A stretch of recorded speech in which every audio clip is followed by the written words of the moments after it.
같이 보겠습니다. 마태복음 22장입니다.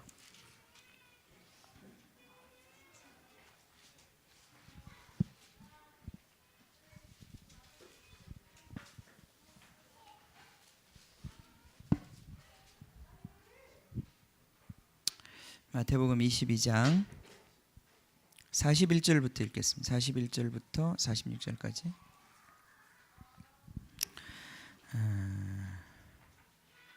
한 절씩 교독하겠습니다. 바리새인들이 모였을 때에 예수께서 그들에게 물으시되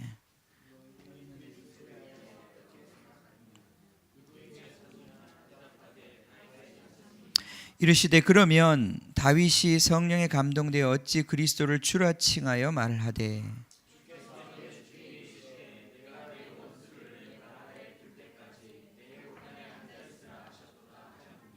다윗이 그리스도를 주라 칭하였은즉 어찌 그의 자손이 되겠느냐 하시니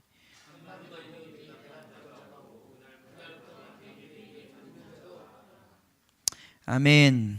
아멘. 예.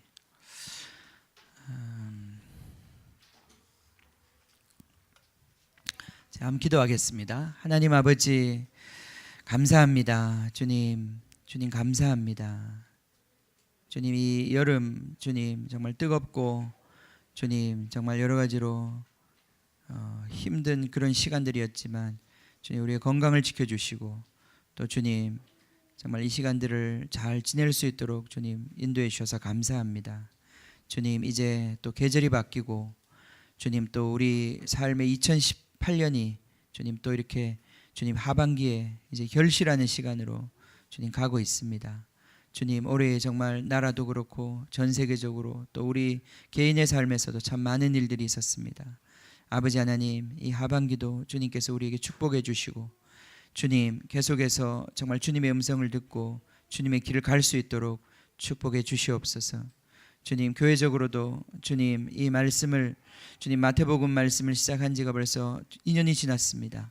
아버지 하나님 이 말씀을 정말 주님 우리가 이제 정말 이 마지막을 향해서 가는데 주님 이 말씀들이 정말 우리 귀에 우리의 마음에 더욱더 깊이 남게 해주시고 정리되게 해주시고 주님 이 말씀이 정말 우리를 제자로 세우는 말씀이 되게 하여 주시옵소서.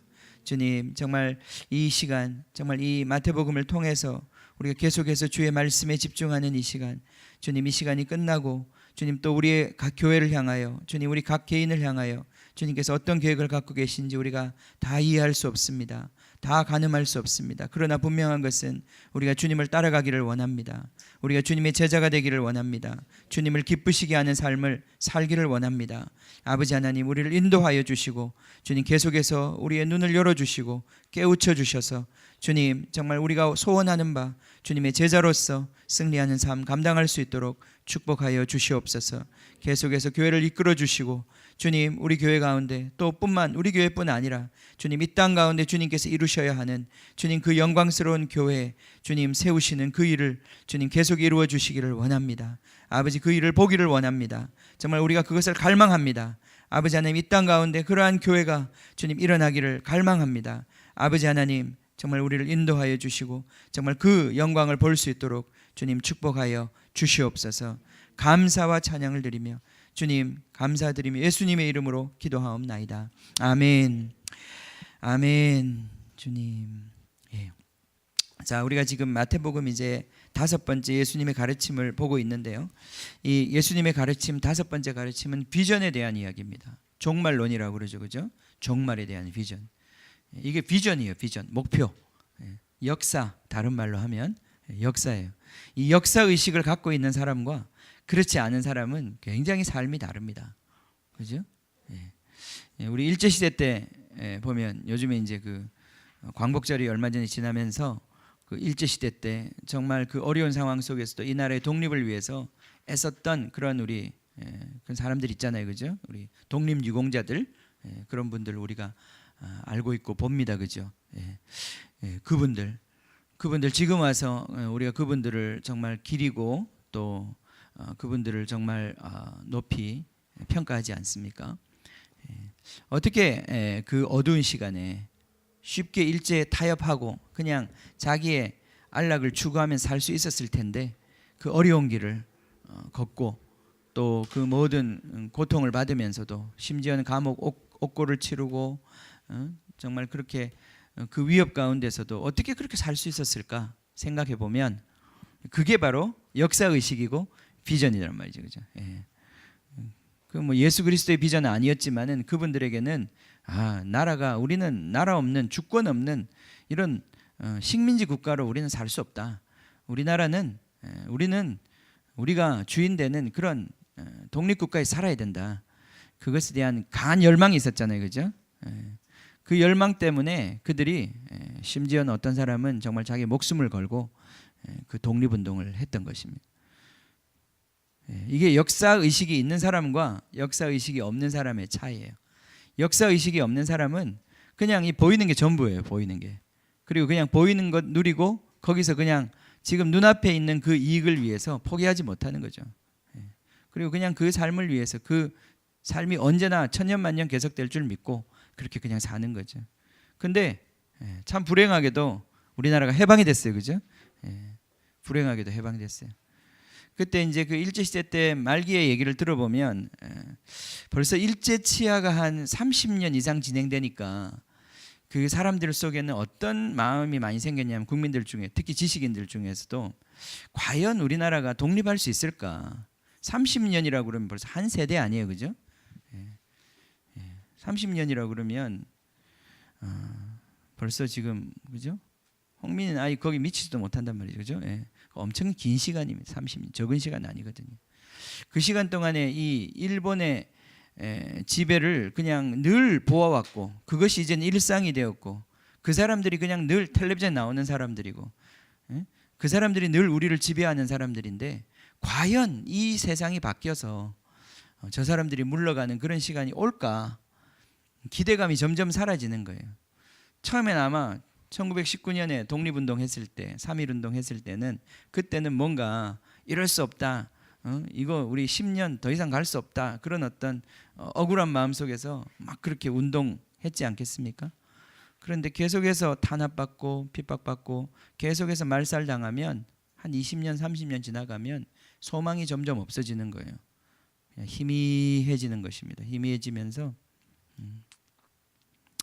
그냥 세상이 이런 건가 보다, 이렇게 사는 거지 뭐, 저들도 뭐 사람이지 뭐, 저들이 정치 잘하면 되지 뭐, 그러면서 어떤 그 독립에 대한 소망이 사라져 버리는 거예요. 그러면서 이제 적극적으로 가담하게 되는 거죠. 동조하게 되는 거죠. 이 역사 의식이 희미해져 버리면 그 다음부터는 무슨 일이든지 할 수 있는 거예요. 그래서 그 마지막에 보면 우리 굉장히 존경하는 사람들 중에도 이렇게 뛰어난 문인들, 또 뛰어난 가수들, 이런 사람들이 그 1940년대 초반부터 이제 이 세계 전쟁에 일본이 뛰어들잖아요, 그죠? 뛰어들고 거기에 이제 많은 그 군인들 징병, 징용을 이제 시작하는 거예요. 그럼 이제 식민지에서 많은 군인들을 수발을 해야 되는데, 뿐만 아니라 이제 일본은 인정하지 않지만 정신대 같은 그런 위안부들 징발을 해야 되는데 그 사람들을 어떻게 데려갈 것이냐. 결국은 이제 지식인들이 이것이 바로 애국이요, 이것이 바로 우리나라를 위하는 길이다, 이렇게 선전을 해야 되는 거 아니겠어요? 뜨거운 마음에, 청년들의 마음에 불을 질러 가지고 일본을 위해서 목숨 바칠 수 있도록 일본의 그 군수 공장에 가서 죽도록 일할 그 마음을 일으키도록 지식인들이 변절해서 이제 그 일본을 위한 글들을 쓰기 시작한단 말이죠. 그래서 나중에 다 친일 행각으로 밝혀져서 많이 부끄러움을 겪었죠. 근데 그분들이 하는 얘기가 어쩔 수 없었다. 너도 그때 살았어 봐라.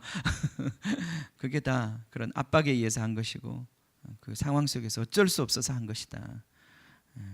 그 쉬운 일 아니다. 그분들도 그렇게 얘기합니다. 예, 맞습니다. 쉬운 일 아닙니다. 그죠? 이 어두운 시대 가운데 우리가 비전을 가지고 살아간다, 그리스도의 비전을 가지고 살아간다는 것이 쉬운 일이 아닙니다. 그것이 결코 쉽다고 지금 얘기하는 것도 아니고 좋다고 얘기하는 것도 아니에요. 엄청난 거기에는 어려움이 있습니다. 엄청난 압박이 있습니다. 이 비전에, 그죠? 이 비전을 붙잡고 산다고 하는 것은 엄청난 정말 그러한 이 시대를 거스르는 그러한 압박이 있습니다. 그럼에도 불구하고 우리가 이 말씀 붙잡아야 될 줄 믿습니다.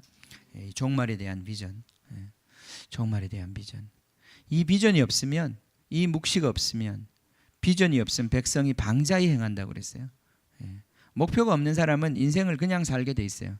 그냥 낭비하며 허비하며 살게 돼 있습니다. 그러나 목표가 있는 사람은 절대 인생을 그렇게 살지 않습니다. 그렇죠? 그렇습니다. 그렇죠? 이기기를 다투는 자마다 절제한다 그랬어요. 우리 그리스도의 제자들의 모습 중에 한 모습이 바로 디모데전서에 보면 여러 가지 모습이 있지만 그 중에 하나가 바로 농부의 모습도 있고 또 싸움, 이 경기를 하는 운동선수의 모습도 있단 말이죠. 그렇죠? 면류관을 받기 위하여, 이기기 위하여 다투는 자마다 자기 생활에 절제한다 그랬어요. 이 삶의 목표가 분명하고 우리 삶의 승리를 인식하고 그 생각을 갖고 있는 사람들은 얼마나 자기의 삶을 쳐서 복종시켜 그 금면류관을 얻기 위해서, 금메달을 얻기 위해서 자기 자신을 드리는지 모릅니다. 그죠? 저게 바로 이 그리스도인의 모습인 거예요. 아멘. 아멘. 우리 편집사님이 그죠? 그 선수촌에서 이렇게 일하시면 매일 보잖아요, 그죠? 우리 그리스도인들이 너무 참 너무 하죠, 그죠? 그 사람들 보면 그죠? 그 사람들 열심히 하죠, 그죠? 그 이기기를 다투는 자마다, 바울이 그 사용한 이미지가 그것이거든요. 이기기를 다투는 자마다, 경기에서 다투어 이기기를 원하는 자마다 절제한다. 모든 것을 그 승리에 초점을 맞추는 거예요. 이게 제자의 삶입니다. 그 승리가 무엇인지, 내가 받아야 할 면류관이 무엇인지, 그것에 대한 분명한 인식이 있어야 되겠죠. 자, 이 마태복음 우리가 이제 이 부분을 보면서 계속해서 우리 삶에 깨우쳐 주시는 부분은 그 부분이에요. 우리 삶의 진정한 비전이 뭐냐? 우리 삶의 진정한 비전이 뭐냐?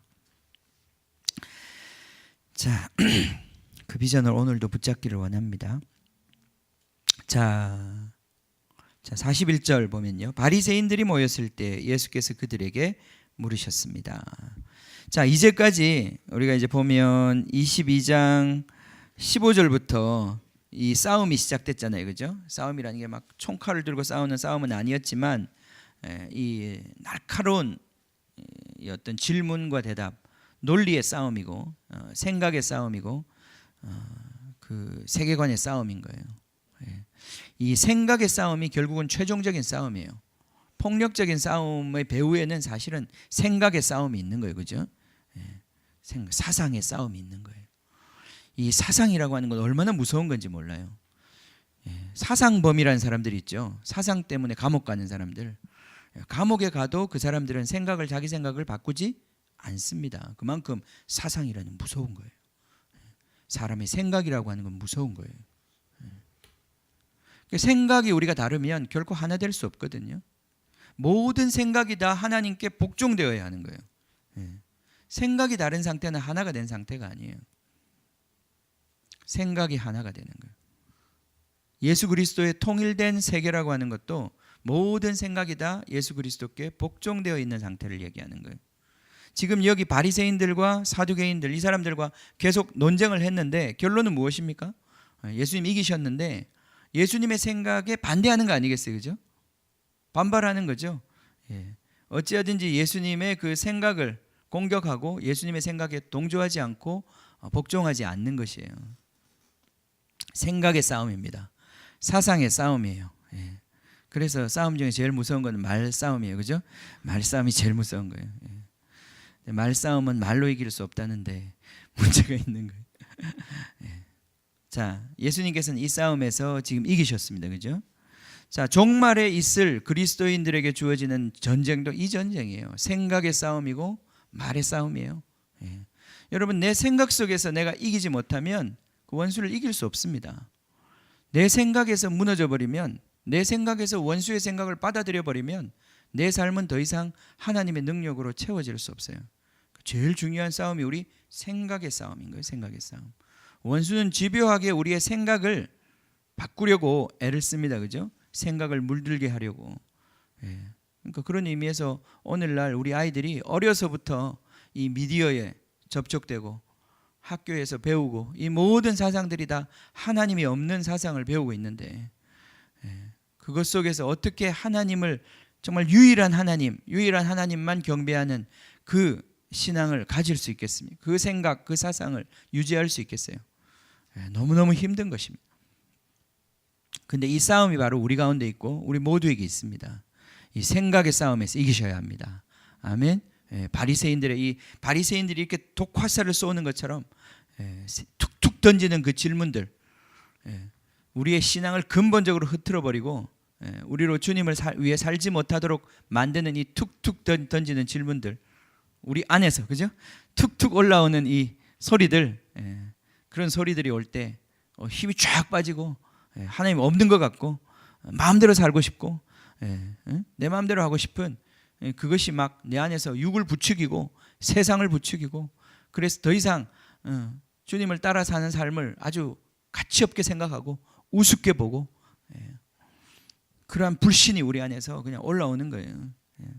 이 싸움에서 어떻게 예수님처럼 지혜의 말씀으로, 성경과 하나님의 능력을 인정하는 주님의 말씀으로 이길 것이냐. 아멘.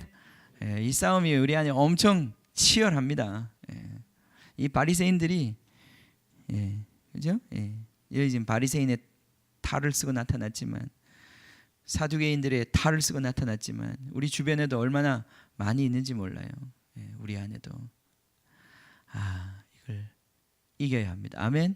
그런 생각들이 딱 올라올 때마다, 그죠? 그런 생각이 올라올 때마다 주님의 지혜의 말씀이 그 생각의 허무함을 확 깨트려 버리셔요. 그렇죠? 바리새인들이 세금을 바칠까요 말까요? 그렇게 얘기했을 때 그것을 초월하는 네 생각의 그 근본이 잘못되었다. 그 생각의 근본을 흐트러 버리는 하나님의 지혜가 임해야 되고, 하나님의 말씀을 믿지도 못하고 하나님의 말씀을 받지도 못하는 이 사두개인의 생각이 확 올라올 때, 물질주의적인 이 세계관, 우리 보이는 게 전부고 이 사는 게 전부다, 욜로, 이런 생각이 확 올라올 때, 그런 생각이 우리를 지배할 때, 하나님의 이 무식한 것, 성경도 모르고 하나님의 능력도 믿지 않는 이 무식한 것 떠나갈지어다, 그렇게 말해야 된다 이 말이죠. 그죠? 우리 안에서 이것들이 깨어져야 합니다. 이 소리들이 깨어져야 우리가 승리할 수 있어요. 우리 안에서부터 져버리면 이길 수 없습니다. 이 싸움 우리 모두에게 있는 싸움이에요. 밟아버려야 돼. 그죠? 그러면서 이제 34절에 자, 바리새인이 또 질문한 게 있죠. 그죠? 무엇이 가장 중요한 것이냐? 지난 시간에 우리 한 것처럼 하나님을 사랑하고 이웃을 사랑하는 것, 이것이 바로 본질이요, 이것이 가장 직접적으로 표현된 것입니다. 하나님의 말씀의 본질을 가장 직접적으로 드러낸 것이, 그죠? 이것은 더 이상 해석이 필요 없는 말씀이에요. 이것이 바로 우리를 규정하는 것이에요. 우리가 하나님 사랑하는 자인가? 결국 마지막에 우리가 하나님 사랑하는 자인가? 그리고 그 하나님 사랑이라고 하는 것은 결국 하나님이 사랑하시는 자들, 그 사람들에게 어떻게 했느냐, 이것이 바로 결정적으로 우리가 누구인지를 말해주는 거란 말이죠. 그죠? 우리는 여기서 승리해야 되는 거예요. 여기서 승리해야 되는 거예요. 그걸로 우리는 말하는 것입니다. 주님, 나는 주님을 언제부터 알았습니다. 교회를 언제부터 다녔습니다. 나는 11조를 얼마나 했고 나는 얼마나 헌신했습니다. 이게 아니고, 난 주님 사랑합니다. 그리고 내가 주님 사랑해서 그렇게 했습니다. 그것밖에 없는 것이. 자, 예수님께서 이제까지는 수비를 하셨어요. 근데 오늘 41절부터 오늘 이제 공격입니다. 공격은 한 번만 하면 돼요. 그죠? 수비는 89분 동안 수비하다가 그 한 골 안 먹고 딱 89분에 딱 가서 한 골만 딱 넣으면 이기는 거예요. 그죠? 자, 오늘은 공격입니다. 41절에 예수님이 그들에게 물어보셨습니다. 좋습니다. 그죠? 이런 날도 와야죠. 언제나 우리가 원수들의 질문에 대답만 하겠습니까? 세상을 향해서, 원수들을 향해서 확 질문을 던져야 합니다. 질문을 던져야 합니다. 바리새인들이 모였을 때에 예수께서 그들에게 물어보셨습니다. 42절. 자, 예수님께서 뭘 물어보요? 그들은 율법에 정통한 자들이고 성경에 정통한 자들이기에 성경을 통해서 물어보셨습니다. 오늘 시편을 인용하면서 물어보셨는데 우리가 방금 읽었죠, 그죠? 시편 110편의 말씀입니다. 우리 신약 성경에 가장 많이 인용된 구약 말씀입니다. 시편 110편이 가장 많이 인용되고 초대교회가 가장 많이 암송했던 말씀인 것 같아요. 그만큼 성경에 많이 등장한다는 것 자체가 초대교회 신앙의 그 틀을 세우는데 기초를 놓는데 가장 중요한 구약의 본문 중에 하나였어요. 이것이 시편 110편. 그런 의미에서 우리가 외워야 하는 말씀인 것 같아요. 그런데 이 말씀이 본문 자체가 그렇게 쉽지가 않습니다. 쉽지가 않아요. 본문 속에 너무나 많은 모호함과 거기에 많은 비밀을 담고 있어요. 이 본문 자체가 예수님에 대한 본문이에요. 그리스도의 메시아에 대한 본문이에요. 이 본문을 이해할 필요가 있습니다. 자, 예수님께서 물어보죠. 42절에 너희는 그리스도에 대하여 어떻게 생각하느냐. 자, 메시아 그리스도에 대해서 너희는 어떻게 생각하느냐. 예수님의 질문에 가장 중요한 것이 무엇이라고요? 메시아. 예수님에 대해서 어떻게 생각하는가. 당신은 예수님에 대해서 어떻게 생각하십니까? 그리스도에 대한 생각, 예수님을 누구라고 하시느냐. 이게 복음이잖아요, 그죠? 복음이라는 게 예수님 누구냐, 그거 아닙니까? 주 예수의 복음, 예수 그리스도의 복음. 복음의 핵심은 예수님이죠, 그죠? 예수님을 아는 것이에요. 예수님을 아는 만큼 우리는 복음을 이해하는 거죠, 그죠? 자, 그리스도에 대하여 어떻게 생각하느냐. 이 당시에 바리새인들이 굉장히 성경에 정통하고 성경을 잘 아는 사람들이었음에도 불구하고 그들이 기대하고 있었던 메시아 그리스도는 예수님이 지금 메시아로 오신 이 메시아와 굉장히 달랐습니다. 그죠? 달랐어요. 심지어 제자들도 자기들이 갖고 있는 메시아에 대한 생각 때문에 예수님을 다 이해할 수 없었고 예수님과 함께 할 수 없었어요. 마지막에 가면 제자들이 다 예수를 버리잖아요. 그죠? 예수가 십자가 지는 것을 이해할 수 없었습니다. 그것은 바로 성경이 말하고 있는 메시아 그리스도가 누구인지와 자기들이 알고 생각했던 기대했던 메시아가 누구인지와 달랐던 거잖아요. 그죠? 이건 중요한 얘기입니다. 우리도 마찬가지예요. 그죠? 우리 다 예수 믿는데 예수 믿는다고 이 자리에 앉아 있는데 내가 기대하는 예수와 진짜 예수가 다르면 어떡하시겠습니까? 십자가에 못 박으시겠습니까? 그 예수 쓸데없다. 그런 예수 나는 원하지 않는다. 그리고 십자가에 못 박아버리겠습니까? 그리스도에 대해서 어떻게 생각하느냐. 그리스도가 누구냐. 도대체 그리스도가 누구냐. 그리스도가 나에게 누구냐. 그리스도에서 어떻게 생각하느냐. 이것이 이렇게 중요한 얘기입니까? 중요한 얘기입니다. 중요한 얘기입니다. 우리 아까 기도하면서도 그런 얘기를 했지만 예수님은 우리의 목표입니다. 그죠? 자, 나는 누구처럼 되는 것입니까? 예수님처럼 되는 것입니다. 거울을 들여다보듯이 우린 예수를 들여다보는 것입니다.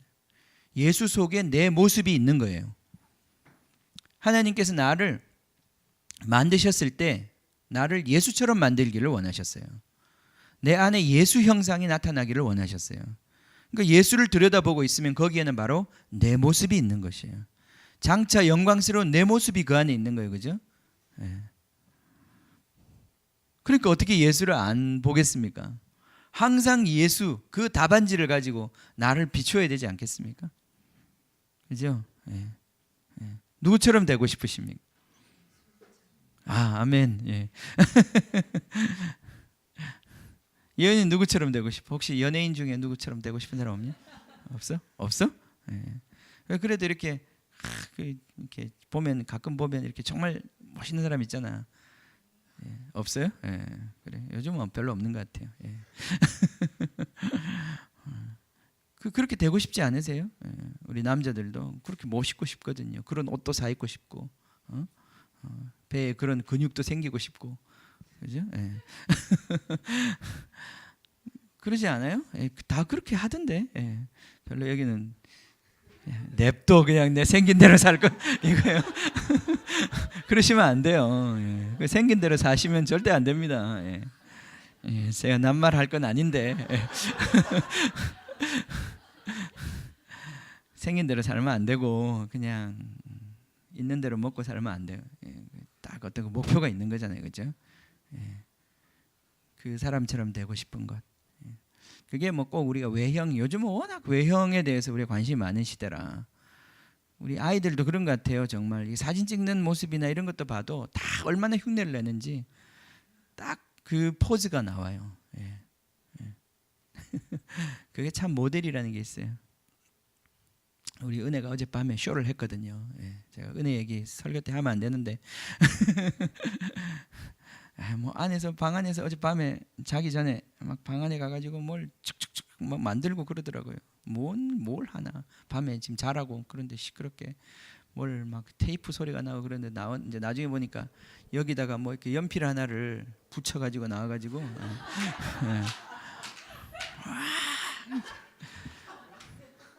근데 그게 뭐였냐면은 이제 그 우리 어린이 그 집회에서 그 집회 인도하던 그 여학생이 있었어요. 걔가 여기 마이크 여기 딱 이제 해가지고 나와서 막 율동하면서 이제 그 예배 인도하는 그걸 이제 밤에 쇼를 한번 했어요.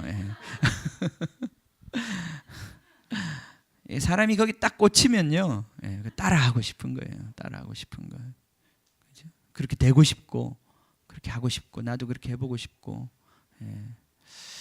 그런 의미에서 우리는 예수한테 꽂혀야 되는 거예요. 그죠? 이게 얼마나 우리한테 중요한 얘기인지 모릅니다. 예수한테 꽂힌 사람. 우리가 예수 아름다우신 주라고 우리가 찬양했는데, 정말 그분이 아름답다는 것에, 그분의 아름다움에 확 마음이 사로잡히는 것. 이게 주님이 원하시는 거예요. 우리 인간을 얼마나 아름답고 얼마나 놀랍게 만드셨는지 시편에 성령에 충만했을 때 다윗이 고백한 것처럼 하나님 어떻게 인간을 이렇게 만드셨습니까? 어떻게 이렇게 존귀하게 만드셨습니까? 어떻게 하나님보다 조금 못하게 만드셨습니까? 거의 하나님 수준으로 만들었다는 얘기예요. 어떻게 이렇게 만드셨습니까? 오, 하나님 너무 놀랍습니다. 이게 사람이란 말이죠. 여러분 한 사람 한 사람이라는 거예요. 나를 포함해서. 우리 인간이 그렇게 고귀하고 가치로운 존재예요. 그 사람이 얼마나 배웠건 못 배웠건, 가졌건 못 가졌건, 피부가 검건 희건 상관없이 우리 인간 한 사람 한 사람이 하나님이 그에게 생명을 불어넣고 자기의 영으로 자기 형상을 주어서 만들었을 때 그들이 갖고 있는 그 아름다움이라고 하는 것은 그 육체의 아름다움이 아니라 예수 그리스도의 형상. 이게 바로 그리스도입니다. 그리스도는 바로 우리 인생의 목적이고 우리 삶에 결국 우리가 그리스도처럼 되는 거예요. 그리스도처럼 되는 거예요. 우리는 예수님처럼 되는 거예요. 그런 의미에서 자꾸 예수님을 보셔야 되는 거예요. 예수님 같은 아버지, 예수님 같은 남편, 예수님 같은 아내, 예수님 같은 아내, 그저 예수님 같은 아내. 인간으로서 예수님 같은 목사님, 예수님 같은 선교사님, 예수님 같은 선생님, 예수님 같은 사람이 되는 것입니다. 그리스도. 이 그리스도가 누구인가를 이해하는 것은 본질이에요. 예수님을 아는 것은 본질이에요. 그죠? 그것을 아는 것을 내가 가장 고상한 지식이라고 그랬어요. 바울이 공부를 그렇게 많이 하고 그렇게 뛰어난 학식을 가지고도 다 배설물처럼 버린다고 그랬어요. 왜? 그리스도를 아는 그 지식에 비교할 수 없어서. 그죠? 예수님을 아는 것, 예수님에 대해서 뭐라고 생각하는 것. 여러분 예수님에 대해서 뭐라고 생각하십니까? 이 생각이 여러분 안에 점점 더 분명해져야 합니다. 그죠? 예수님을 오랫동안 믿었다면 예수님에 대한 이해가 점점 더 분명해져야 돼요. 단순히 머릿속으로만 분명해지는 게 아니라 저것이 바로 나의 destiny, 영어로 내가 가야 할 곳, 나의 운명이구나. 너는 내 운명.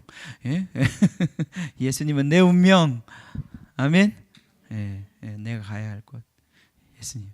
예수님도 함께 원합니다. 예수님 같이 살기를 원합니다. 이 땅에서 예수님 같은 예수님에 대해서, 그리스도에 대해서 우리가 알아야 합니다. 너희는 그리스도에 대해서 어떻게 생각하느냐? 자, 42절 봅시다. 누구의 자손이냐? 누구의 아들이냐 그 말이죠, 그죠? 자손이냐? 누구의 씨냐? 대답하되 다윗의 씨입니다. 다윗의 아들입니다. 다윗의 아들입니다. 왜냐하면 성경에 그렇게 나와 있거든요. 예. 다윗의 왕자를 이을 그 다윗의 몸에서 나오는 그 사람이 메시아다. 그렇게 배웠거든요. 그래서 그들은 그렇게 알고 있었거든요. 그리고 그렇게 기대했거든요. 그래서 다윗의 계보에서 분명히 나올 걸로 그들은 기대하고 있었어요. 예. 심지어 메시아를 원치 않았던 헤롯조차도 다윗성에서 예수님이 나왔다, 메시아가 태어났다는 그 얘기를 들었을 때 이걸 믿었던 거 아니에요, 그죠? 다윗의 씨에서 나오는구나. 예. 그래서 씨를 말리려고 2살 이하의 아이들 다 죽여버렸단 말이죠, 그 동네에. 예. 그 당시에 메시아에 대한 분명한 생각이었어요. 다윗의 씨에서부터 메시아가 나온다. 그건 틀린 생각이 아니죠. 근데 예수님이 이들의 이 생각을 뒤집는 거예요, 이제. 예. 단순히 그들이 알고 있는 상식, 그들이 갖고 있는 메시아에 대한 기대, 메시아에 대한 기대가 뭐였겠어요? 그 당시에 그들에게 메시아의 기대는 다윗의 무너진 왕조를 다시 세울 돌아온 왕자, 예? 그가 성경에 약속된 것처럼 다시 무너져 있는 성전을 일으키고, 예, 다시 이스라엘 나라의 권력을 회복하여서, 왕권을 회복하여서 이 나라를 다시 열방들 가운데서 뛰어난, 예, 하나님의 나라로 만들어 줄 거라고 하는 그 기대감, 정치적인 기대감이었거든요. 예, 이 메시아에 대한 이 당시의 기대감은 정치적인 기대감이에요. 예, 무장봉기를 일으키든지 아니면 뭐 무장봉기까지 필요 없어요. 모세는 무장봉기 안 했잖아요, 그죠? 지팡이 하나 들고 가가지고 다 끝냈잖아요, 그죠?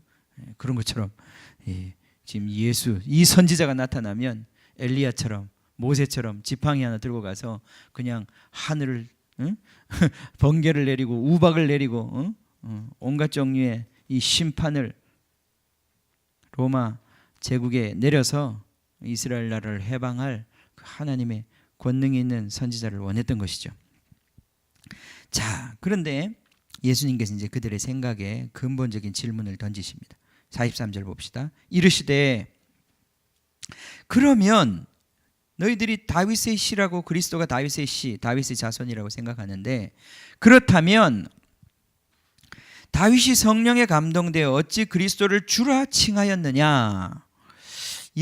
다윗이 말이지요, 자기의 씨, 자기의 아들에게 어떻게 주라고 말할 수 있느냐? 이걸 예수님 질문했어요, 그죠? 그러면서 인용하신 구절이 44절에 있는 것처럼 시편 110편 1절입니다. 거기 보면 주께서 내 주께 이르시되, 자, 이 앞에 있는 주는 여호와입니다. 여호와께서 내 주께, 여기 주라는 표현은 히브리어로 아도나이라는 표현인데요, 나의 주인이라는 뜻입니다.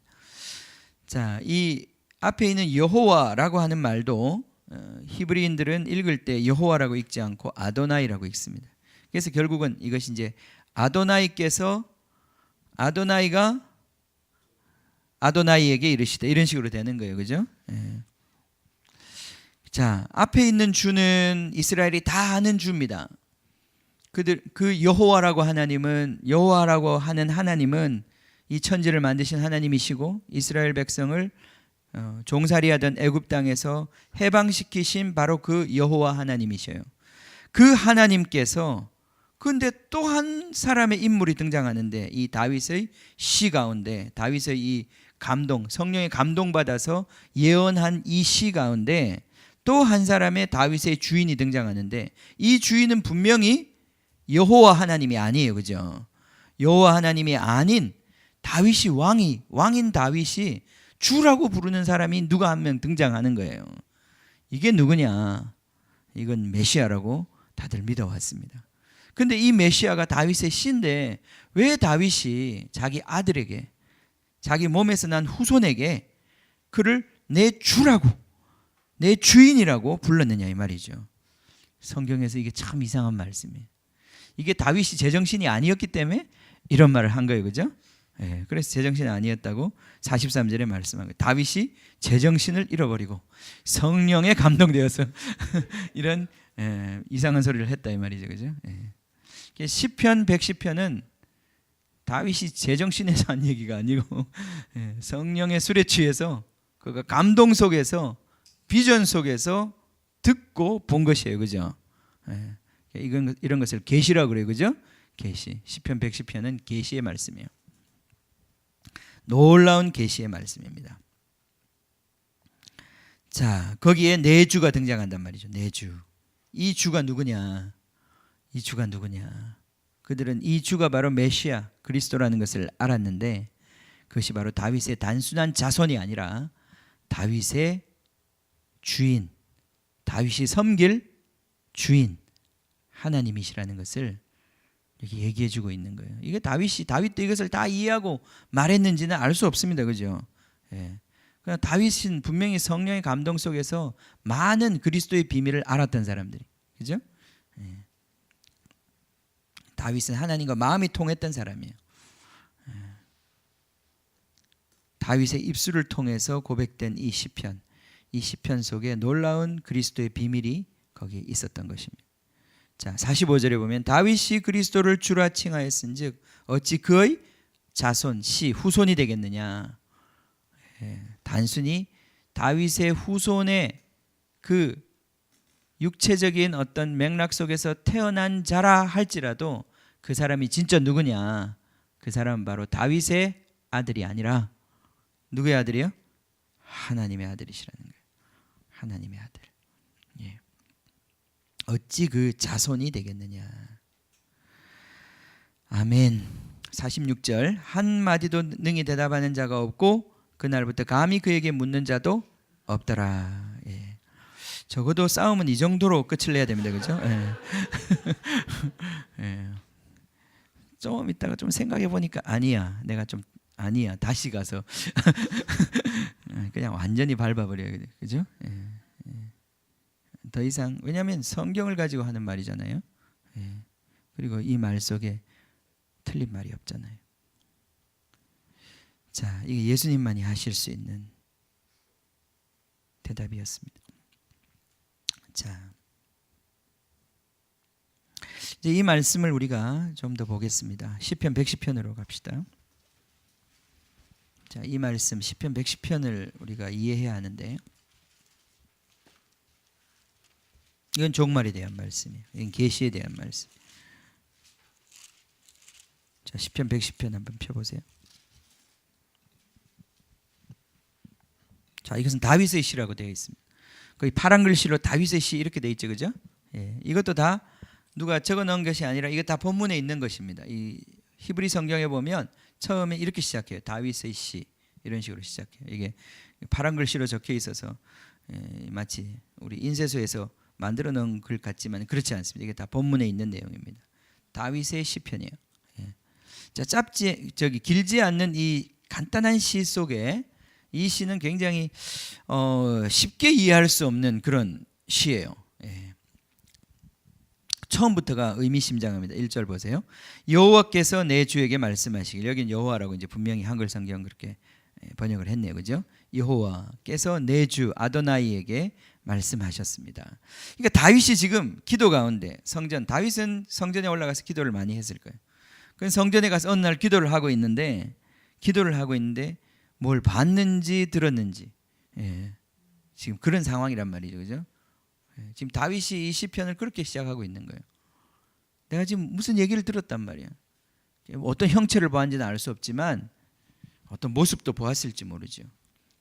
이게 비전이에요, 비전. 여호와께서 내 주에게 말씀하시기를. 자, 등장인물이 둘이에요. 하나님이 계신데, 그죠? 우리 다니엘서 같은 데 보면 옛적부터 계신 이가 보좌에 있다 그랬는데 에스겔도 그 보좌에 앉아 계신 이를 그 형체를 잘 보지를 못했어요. 그러나 그 어떤 모습이 이 쇠가 이렇게 영광로 같은 데서 막 달아오르면 빨갛잖아요, 그죠? 그런 것처럼 그 어떤 빛이 나오는 그 밝은 어떤 그런 분, 누군지 모르지만 인격체지만 그 보좌에 앉아 계신 분, 그분에 대한 어떤 그런 비전에 대한 이야기가 있단 말이죠, 그죠? 지금 다윗이 보는지 듣는지 알 수 없지만 그가 분명한 것은 여호와, 그 하나님께서 또 어떤 한 인물에게 지금 말씀하고 있는 거예요. 근데 그분은 누구냐? 나의 주라고 그랬어요. 다윗의 주라고 그랬어요. 예. 다윗이 분명히 이 인물에 대해서 어느 정도 할 것 같아요, 그죠? 예, 자기 주라고 그랬으니까. 다윗은 이 그리스도를 알았던 것 같아요. 언제 보았는지 모르지만 예, 이 주님을 알았어요. 주의 현현 말씀하시기를. 자, 이 뭐라고 말하는지 들어봅시다. 나는 누굽니까? 여호와죠. 예, 예, 국어를 잘해야 돼요. 예, 이런 때는 이 본문은 좀 국어를 잘해야 돼요. 내가 여호와가 너는 누굽니까? 예, 이 아도나이 이제 예수님이 그리스도 그 메시아의 원수들 그리스도의 원수들로 그러니까 여호와가 그리스도의 원수들로 그리스도의 발판이 되게 하기까지 그리스도 너는 내 여호와 오른쪽에 앉아 있으라. 어렵다 그죠? 별로 어려운 말 아닌데 예. 그죠? 내가 찬영이한테 찬영이 너희 그 원수들 이 다 네 발바닥이 될 때까지 너는 내 옆에 앉아 있어라. 예. 별로 어려운 얘기 아니네요, 그죠? 예. 예. 자, 이게 다 무슨 뜻입니까? 자, 몇 가지 생각해 볼 것이 있습니다. 첫 번째, 오른쪽에 앉는다는 게 무슨 얘기예요? 오른쪽에 앉는다는 게. 오른쪽에 앉는다. 예. 왜 왼쪽에 안 앉고 오른쪽에 앉아? 자, 오른쪽에 앉는 사람은 굉장한 사람이죠, 그죠? 예, 굉장한 사람. 오른쪽에 앉는 사람은 사실은 이 뜻은 그 어떤 그 옛날에 그 통치의 그림 속에서 나오는 그림이란 말이죠, 그죠? 보좌에 대한 이야기란 말이죠. 그 말은 오른쪽에 있는 사람은 정권을 위임받은 어떤 그런 왕을 얘기하는 거예요. 그러니까 이제 이걸 뭐라 그러나요? vice regent 영어로 이런 표현을 쓰는데 그 대리하는 정권을 위임받은 통치권자 그런 개념인 거예요. 오른쪽에 있다고 하는 것은 그 왕의 모든 권세를 다 위임받아서 자기 그것을 대리하여 실현하는 그 존재, 그 권위를 가진 자리를 얘기하는 거예요. 그 굉장히 높은 자리죠, 그죠? 예. 예. 전권 대사 뭐 이런 식의 표현을 쓸 수 있는. 예. 예수님께서 바로 하나님 우편에 앉으셨다는 것은 하나님과 똑같은 권위를 가지셨다는 말이에요. 하나님과 똑같은 권능을 가지셨다는 얘기란 말이죠, 그죠? 하나님이 이제는 모든 하나님의 그 통치의 권세를 예수님에게 주었다는 얘기예요. 예. 예수님 마음대로 하시면 되는 거예요. 이제 그 오른쪽에 앉아 있다는 것은. 그러니까 예수님이 바로 하나님의 우편에 앉으셨다라고 하는 표현 자체가 예수께서 바로 이 땅에 하늘과 땅의 모든 권세를 다 그분이 이제는 가지셨다 이 말이죠. 예. 하나님의 그 권세를 그분이 다 취하셔서 대리하는 권세를 이제는 가지셨다 이 말이에요. 이게 오른쪽에 앉아 있다는 뜻이에요. 오른쪽에 앉아 있어라. 예수께서 그 메시아가 오른쪽에 앉으라. 언제까지? 너희 원수들이 너희 발판이 되기까지. 예. 자, 옛날에는 그 전쟁에서 이기면, 그죠? 왕이 정말 이 전쟁에서 내가 완전히 이겼고 이 나라가 이제 내 나라가 되었다라고 하는 것을 표현하는 방식 중에 하나가 예? 그 왕을 데리고 와서 그 왕을 무릎 꿇히고 그죠? 그 위에다 딱 발을 얹는 거예요, 이렇게. 예. 예. 완전한 이제 통치와 승리를 표현하는 거죠. 자, 여기 보면 너희 원수가 너희 발판이 되게 하기까지 너는 내 오른쪽에 앉아 있어라. 이 통치를 이 통치권을 수행해라 이 말 아닙니까, 그죠? 예. 자, 이게 지금 다윗이 어마어마한 장면을 지금 보고 지금 여기 기록했단 말이죠. 이건 일어난 일이 아니고 다윗 때에는 적어도 일어난 일이 아니라 미래에 일어날 일이고 그것은 계시란 말이죠, 그죠? 이게 언제 일어난 일입니까?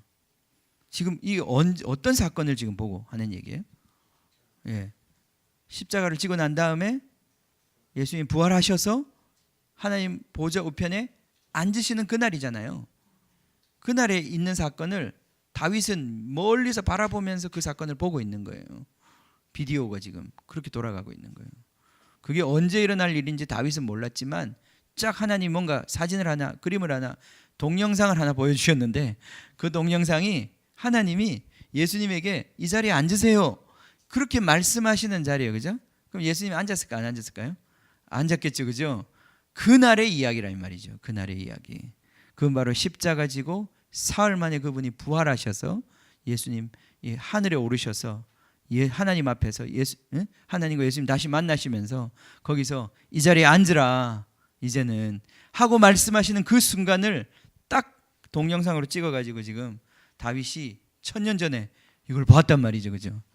와, 자기는 지금 그게 뭔지도 모르고 그게 어떤 사건인지도 잘 이해 안 되지만은 어쨌든 시편으로 쓴 거예요. 예.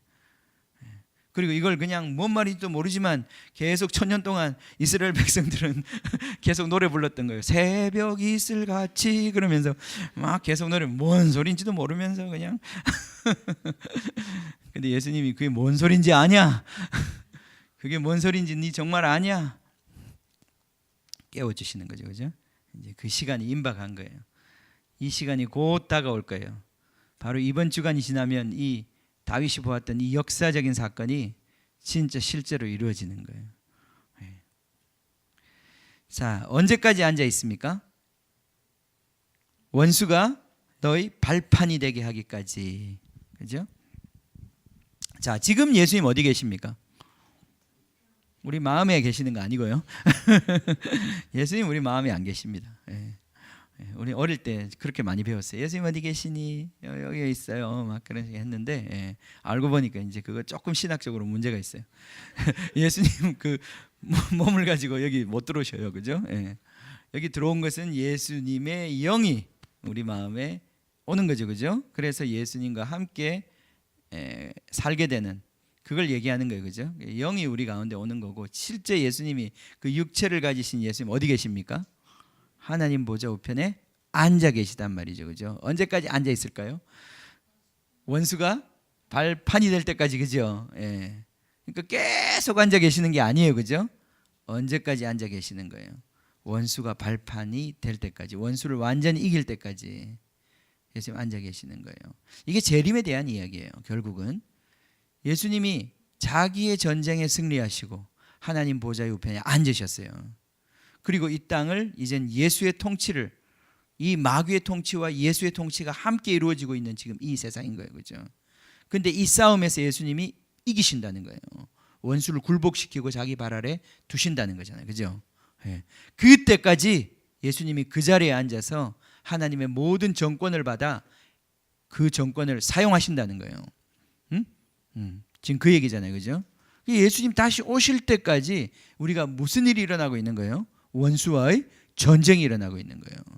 그분이 바로 하나님 보좌 우편에 앉으셔서 이 세상의 이 싸움을 진두지휘하고 계시는 거예요, 그죠? 이 싸움은 지금 누가 싸우는 것입니까? 실제로 우리가 싸우는 거예요, 그죠? 이제는 구체적으로 우리가 싸우는 거예요. 근데 예수님과 함께 우리가 싸우는 것이죠. 그 싸움은 또한 여기 보면 하나님이 싸우신다고 그랬어요. 여기 보면 여호와께서 내 원수들을 발판 되게 한다고 그랬잖아요, 그죠?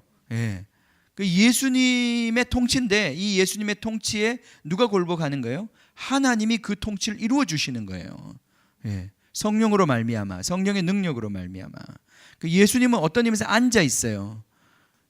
그것은 예수님 앉아 있다는 것은 예수님은 쉬고 있다는 얘기예요. 어떤 의미에서는 통치하지 않는다는 뜻이 아니라 그분이 완전한 통치를 이룬 거예요, 지금. 그래서 그분이 통치하시는 거예요. 그분의 통치를 누가 이루느냐? 성령이, 하나님께서 성령을 통해서 이 땅 가운데 우리를 통해서 이루어 주시는 거란 말이죠. 그러니까 보세요. 지금 이 짧은 구절 속에서 우리는 하나의 그림을 보는데 예수님께서 지금 자기의 전쟁을 이기시고 하나님 보좌 우편에 앉으셔서 거기서부터 우리를 도우심으로 말미암아 지금 예수의 원수들을 최종적으로 굴복시키실 그 싸움 가운데 우리가 있다는 말이죠, 그죠? 지금 이제 밑에를 읽어보면 그것이 아주 분명해집니다. 예수님 언제까지 거기 앉아 계시느냐? 언제 벌떡 일어서셔서 다시 이 땅으로 오실 것이냐? 언제? 원수가 굴복하는 날, 그죠? 그날 예수님 다시 오시는 거예요. 이건 재림에 대한 이야기예요. 초림에 대한 이야기이기도 하지만 재림에 대한 이야기예요, 그죠? 우린 정말로는 재림에 대한 이야기예요. 예수님 다시 오신다는 거예요. 그냥 가만히 하늘에서 그냥 가만히 계시다가 기다리시다가 오시는 게 아니라 그분은 지금 자기의 전쟁을 이기셨고 이제 남은 전쟁의 이김으로 말미암아 다시 오시는 거예요, 그죠? 그때까지 하나님 보좌 우편에 앉아 계시는 거예요. 단순히 앉아 계시는 게 아니라 우리를 위해 중보하신다고 그랬어요. 우리와 함께 그 싸움을 싸우는 거예요. 이제는 예수의 싸움인데 그 예수의 싸움이 우리가 이겨야 하기 때문에, 그분이 바로 원수들을 발판으로 만들어야 되기 때문에, 그죠? 우리가 몸 아닙니까? 그죠? 예수의 몸이잖아. 우리가 밟아야 된다 이 말이죠. 예수님이 밟으셨어요. 밟으시고 앉으셨어요. 남은 건 그리스도의 몸이 원수를 밟아야 되는 거예요. 그때까지, 이 교회가 장성하여서 원수를 밟을 때까지, 그때까지 예수님은 거기 앉아서 재림의 시간을 기다리고 계시는 거예요. 그죠? 이게 우리 역사의 비전이란 말이죠. 우리가 지금 살고 있는 이 삶의 형국이란 말이에요. 예수의 원수, 메시아의 원수, 하나님의 원수와 다투는 이 다툼 가운데서 하나님의 능력을 힘입어 이 원수를 굴복시키는 거예요. 우리가 앞에서 보았던 그 원수들의 그 가시돋친 그 말을 통한 도전들, 그 도전들을 꺾어버리는 거예요. 이게 바로 우리의 믿음이에요. 그죠? 성도의 믿음이라고 하는 거예요. 이러한 자들이 일어나는 거예요. 그때까지 주님은 이 싸움을 싸우실 거라는 거예요. 2절에 보세요. 여호와께서 시온에서부터 주의 권능의 규를 내보내신다. 여호와께서 시온에서부터 주의 권능의 규를 내보내신다. 규라는 게 뭐예요? 규라는 게, 여러분 규 아십니까? 옛날에 이걸 홀이라고 그랬는데 홀과 규는 틀리대요. 우리나라 말에 홀은 신하들이 이렇게 갖고 있는 게 홀이라고 그래요. 우리나라 말에. 우리는 잘못 알고 있는데, 왕이 이렇게 자기가 들고 있는 지팡이 있죠. 그걸 규라고 그러는데, 이 지팡이를 가지고 뭘 합니까? 표시를 하는 거예요. 사실은 왕이 말을 들어줘라, 쟤를 죽여라, 뭐 이런 식의 이 통치의 의사를 표현하는 어떤 방법이에요. 이게 바로 이 규라고 하는 것이. 그러니까 뭐냐? 주의 권능의 규, 하나님의 그 판단, 심판, 하나님의 그 권능의 말씀이, 하나님의 판단이 시온에서부터 나간다 이 말이에요. 그죠? 그걸로 말미암아 주의 원수들을 다스리는 거예요. 그죠? 주의 원수들 한가운데서, 여기 그 원수들 한가운데서, 원수들이 완전 난리를 피우는 그 한가운데서 주님의 통치가 그 가운데 간다 이 말이죠. 그죠? 실현된다는 거예요. 원수의 그 통치를 깨뜨리고 주의 통치가 거기 이루어진다는 거예요. 주의 권능의 규가 시온에서부터 나온다. 이게 뭐겠습니까? 시온에서부터 나오는 것이 무엇이었어요? 사실은 복음이 시온에서부터 나온 거죠. 그죠? 말일에 이사야가 본 예언처럼 말일에 주의 백성들이 그 산으로, 시온으로 몰려들 것이다. 가서 주의 도를 배우자.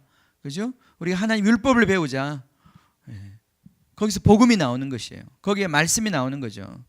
뿐만 아니라 그 성에서, 누가복음에 의하면 그 성에서 약속하신 것을 받기까지 기다려라고 그랬어요. 그죠? 그 성에, 예루살렘의 오순절날 성령이 임하셨어요. 그 성령으로 말미암아 복음이 증거되기 시작했어요. 그죠? 여기 시온에서부터 나오는 주의 권능의 규가 뭐겠습니까? 하나님의 성령으로 말미암은 복음의 통치를 말하는 것이죠. 그죠? 그것이 원수들 가운데, 이 열국들 가운데 이제는 전파되기 시작했고, 선포되기 시작했고, 통치되기 시작했다는 거예요. 움직이는 거예요. 역동하는 것이죠. 자, 주님께서 하나님 보좌 우편에 앉으시고, 예수께서 거기서 그가 통치를 펴시기 시작하실 때, 그가 하늘에서 그의 기름 부으심으로 예루살렘에 채우시기 시작하실 때 주의 백성들이 일어나기 시작했단 말이죠. 그죠? 주의 통치가 선포되기 시작했단 말이죠. 그죠? 안진뱅이가 일어났단 말이죠. 그죠? 그리고 거기에 열국이 모여서 분노하며 떨며, 이게 어찌된 일인가? 저들이 왜 우리의 이 권세를 흔드는가?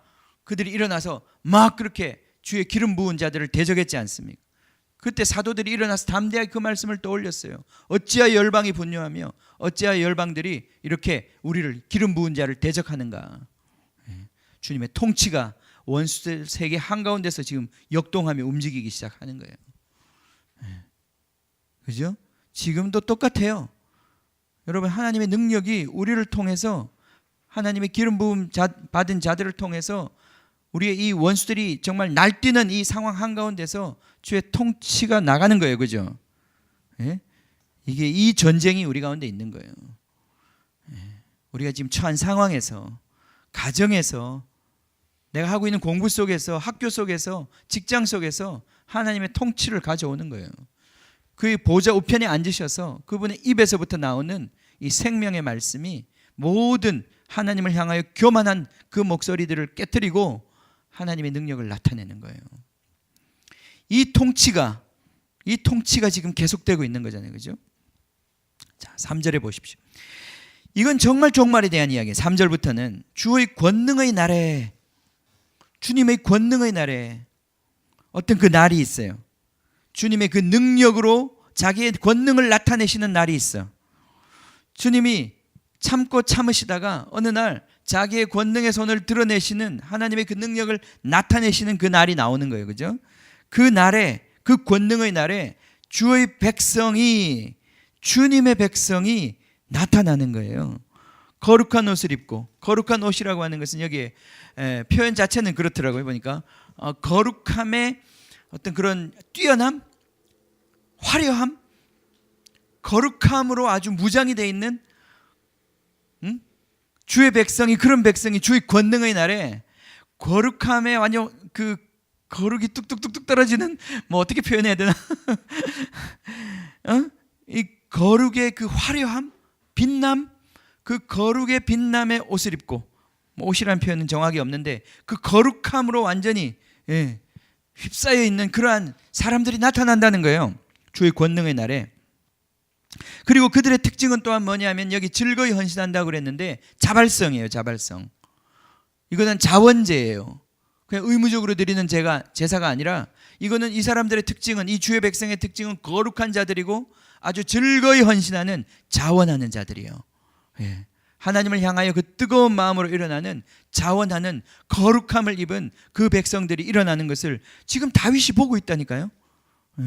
하나님의 그 통치가 지금 시온에서부터 시작되어 가지고 원수들의 곳곳에서 원수들의 세계를 파괴시키며 하나님의 역사가 퍼져나가는 그 그림을 보는 가운데 딱 그 또 한 장면이 바뀌면서 그 장면 속에는 갑자기 주의 백성들이 거룩함에 빛이 나는 그 엄청나게 멋있는 주의 백성들이 헌신하며 자발적으로 주님 앞에 자기 자신을 드리는 그러한 모습으로 일어나는 모습을 본단 말이죠. 그죠? 헌신하니 새벽 이슬 같은 주의 청년들이 죽게 나오는도다. 새벽 이슬 같은, 우리 청년들이 그냥 이슬 같은, 참 이슬이 아니고, 그죠?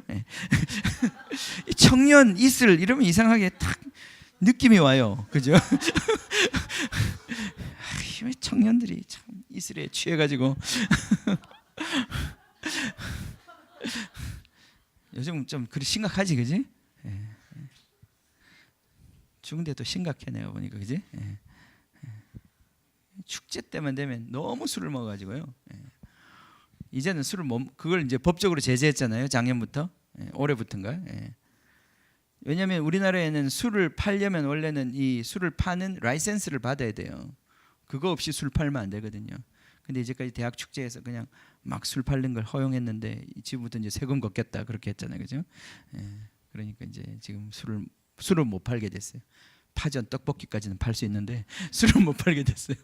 그래서 다 갖고 들어와서 먹는 거 아니에요, 그죠? 갑자기 죄송합니다. 이슬을 얘기하다. 누가 이름을 그렇게 졌는지.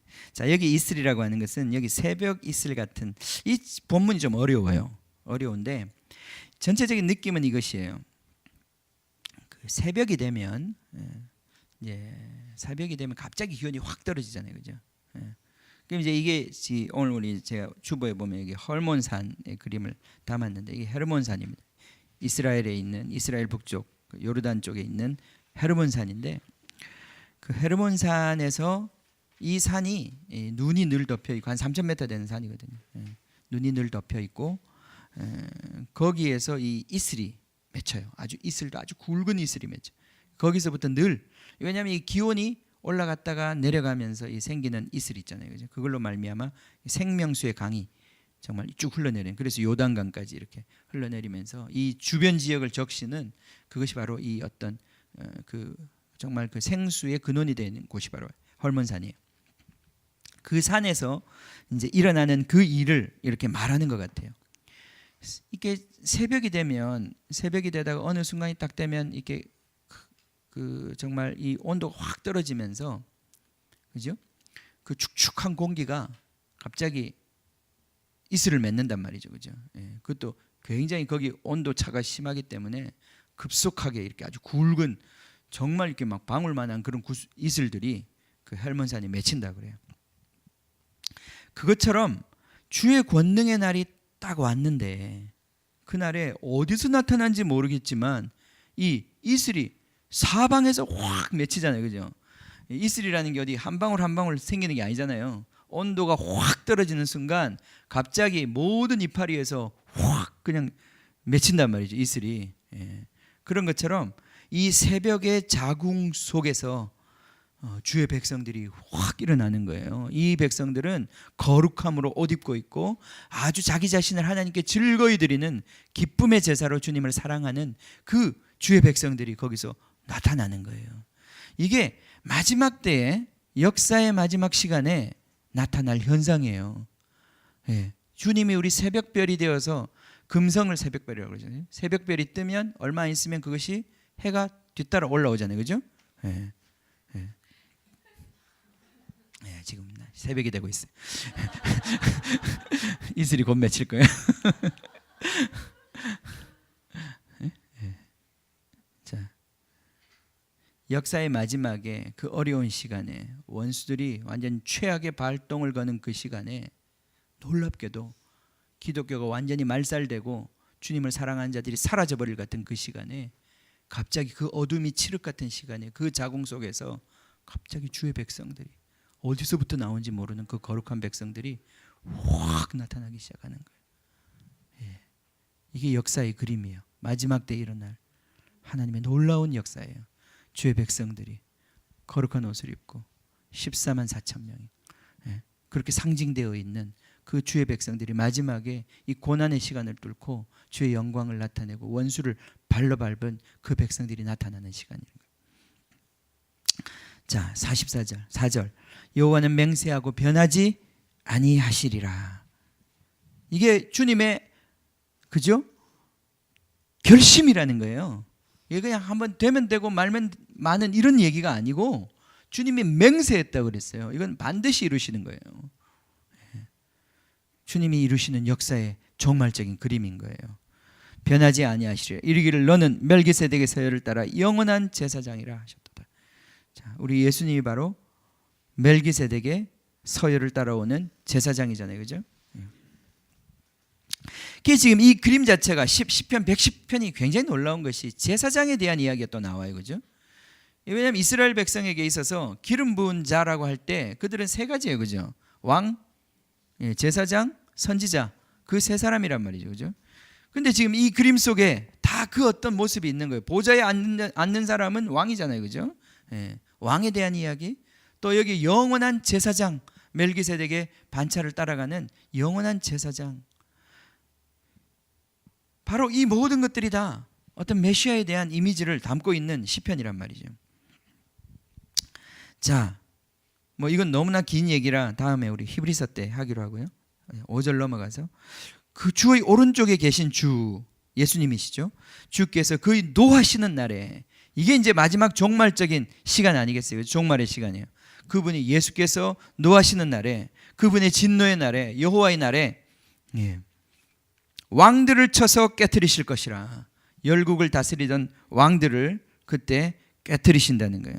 문나라를 심판하여 시체로 가득하게 하시고 여러 나라의 머리를 쳐서 깨트리시며, 자, 머리를 치신다 그랬어요. 자, 그러니까 보세요. 마지막 시대가 되면, 마지막 때가 되면 이 모든 제국들이 다 연합해서 하나님을 대적하는 시대가 오는 거예요. 그 하나님과 그 기름 부은 자와 이 세상의 열국, 이 마지막 전쟁을 일으키는 그 마지막 전쟁이 있는 거예요, 그죠? 우리가 소위 아마겟돈 전쟁이라고 하는 그 전쟁이 역사의 마지막에 있는 거예요. 어떤 모습으로 나타날지 모르지만 그 전쟁은 분명히 하나님의 백성들을 대적하기 위하여, 하나님의 세계를 대적하기 위하여 모이는 이 세상의 나라인 것이에요. 그 유엔이 될지 아니면 유엔 이후에 또 어떤 모습으로 나타날지 우리는 다 알 수 없지만 벌써부터 유엔은 상당히 반기독교적이에요. 지금 이 전 세계 자체가 다 반기독교적으로 흐르고 있어요. 그죠? 예. 자, 이 종말의 시간이 점점 다가오는 거예요. 그러나 하나님께서 바로 그들의 머리를 깨뜨리시고 온 세상을 시체로 가득하게 하실 것이죠. 심판의 시간인 것이죠. 심판의 시간이 오는 거예요. 7절에 길가의 시냇물을 마심으로 그의 머리를 드시리로다. 자, 이 전쟁이 끝나는 모습이잖아요. 그죠? 7절에 머리가 들릴 것이다. 머리가 들릴 것이다. 7절에 마지막에 마지막 장면은 뭐냐면 머리가 들리는 것이에요. 머리가 들리는 것. 예, 예. 머리가 들리는 거예요. 그죠? 우리 에베소서 표현에 의하면 마지막에 성전의 완성은 그 머리가 임하는 것이에요. 예. 그 모퉁이 돌, 그 머리, 성전의 완성이 되어갈 때 그 마지막 돌이 오는 거예요. 그죠? 머리를 드는 것이. 그가 이 전쟁에서 이기고 길가의 시냇물을 마신다. 길가의 시냇물, 길 안의 시냇물인데 그 길, 이 백성들이 걸어간 길을 말하는 거예요. 이건 여호와의 길을 말하는 거예요. 그 길에서 시냇물을 마실 것이다. 생수의 강물을 마시는 거예요. 그리고 머리를 들게 될 것이다. 그러니까 마지막 때 이 모든 말씀 자체가 이 종말의 상황과 비추어 보면 마지막 때, 지금은 예수님께서 하나님 보좌 우편에 앉으셔서 주의 백성을 다스리고 있고 이 영적 전쟁을 진행하고 있는 이 시간인데 이것이 언제까지 갈 것이냐? 원수들이 완전히 굴복달 때까지, 그죠? 이 싸움은 계속될 것이에요. 근데 이 싸움은 바로 주의 백성들로 말미암아 새벽 이슬 같은 주의 백성들, 거룩함으로 옷 입고 주님을 즐거이 사랑하는 주의 백성들의 등장과 함께 끝나는 거예요. 그죠? 그 백성들이 마지막에 등장하는 거예요. 그리고 그들로부터 그 길에서 생수를 마시게 된다고 그랬어요. 그 길에서 생명의 강물이 흐르는 거예요. 마지막 때에 성령의 기름 부으심과 성령의 역사를 말하는 것이에요. 그러니까 마지막 때에 이 세상은 정말 악한 영들의 역사도 커지겠지만 강력한 성령의 기름 부으심과 또 성령의 역사를 품어내는 주의 백성들이 나타나는 거예요. 이 마지막에 치열한 양극단의 싸움이 일어나요. 성전도 완성되어 가고 이 세상의 바벨론도 완성되어 가는 이 마지막 한판 승부를 위해서 점점 가는 거예요. 우리가 어느 편에 설 거냐 이 말이죠. 어느 편에. 우리가 어느 편에 설 거냐. 중간은 없습니다. 참 죄송하게도 끝까지 보고 누구 이기는 편에 서려고 하지 마세요. 그죠? 그러면 안 돼요. 우리 마음 정해야 되는 거예요. 그죠? 마음 정해야 되는 거예요. 주님의 나라 편에 설 것인지 예수 편에 설 것인지 아니면 이 세상의 영광에 줄 설 것인지 결정해야 되는 거예요. 왜냐하면 이 세상의 영광과 하나님의 영광이 부딪히는 이 마지막 시간이 오기 때문에.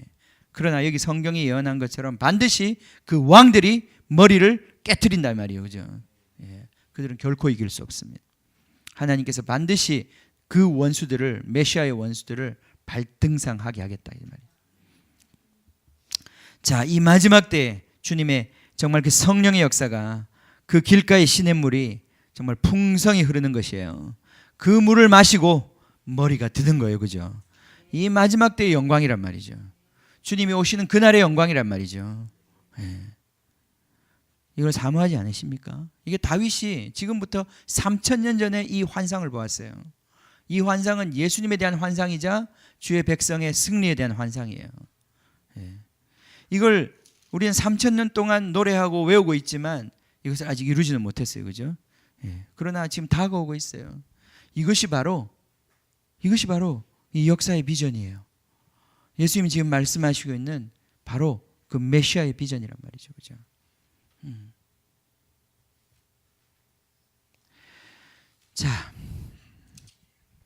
자, 이제 23장으로 넘어가면 마태복음 23장으로 넘어가면 이제 바벨론을 심판하는 것처럼 이제 이 세상에 대한 심판의 메시지가 이제 나와요.